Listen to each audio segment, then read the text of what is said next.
জানো বন্ধুরা, আমাদের দুটো বাড়ির পরেই এখানে একটা বাড়ি আছে, সেখানে মনসা মন্দির আছে। সেই মনসা মন্দির বাড়িতে আজ পুজো। সেই পুজো উপলক্ষে মা না আজকে স্নান দান করে দেখছি সকাল সকাল রেডি হয়ে গেছে পুজো দেওয়ার জন্যে। বলছে চ তুই যাবি? আমি বললাম হ্যাঁ আমি যাবো। মা বললো তাহলে তুই স্নান দান করে রেডি হয়ে নে। আমি বললাম মা আজকে তো পুজো। মা বললো ও হ্যাঁ সাইকেলে যা তুই পুজো দিয়ে আইগা, গাড়ি আছে মোটর সাইকেলটা, ওটাও পুজো দিয়ে আইগা। আমি বললাম যে ঠিক আছে দিয়ে আসছি, তুমি তোমার সঙ্গে আমি যাবো। দিয়ে মা বললো ঠিক আছে তাহলে চ। দিয়ে আমি স্নান ধান করে রেডি হয়ে নিলাম।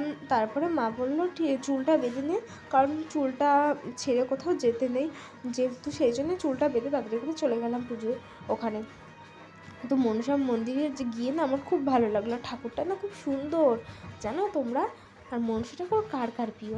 সবারই প্রিয়। আর ঠাকুর সব ঠাকুরই প্রিয়, তবে ঠাকুরের ভিতরে কোনো তফাৎ নেই। তবে এটা দুর্গা ঠাকুর, এটা কালী ঠাকুর, এটা মনসা ঠাকুর, এটাই যা, তাছাড়া কিছুই না। দেখো ঠাকুরের মুখটা কি সুন্দর। তোমরা কি মনসা ঠাকুর খুব পছন্দ করো?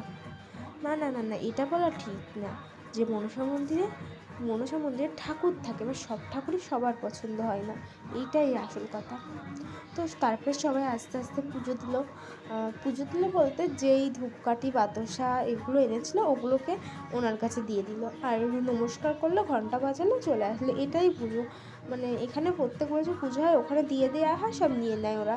বাই, আজকে এই পর্যন্ত, পরের ভিডিও দেখা হবে, চলো।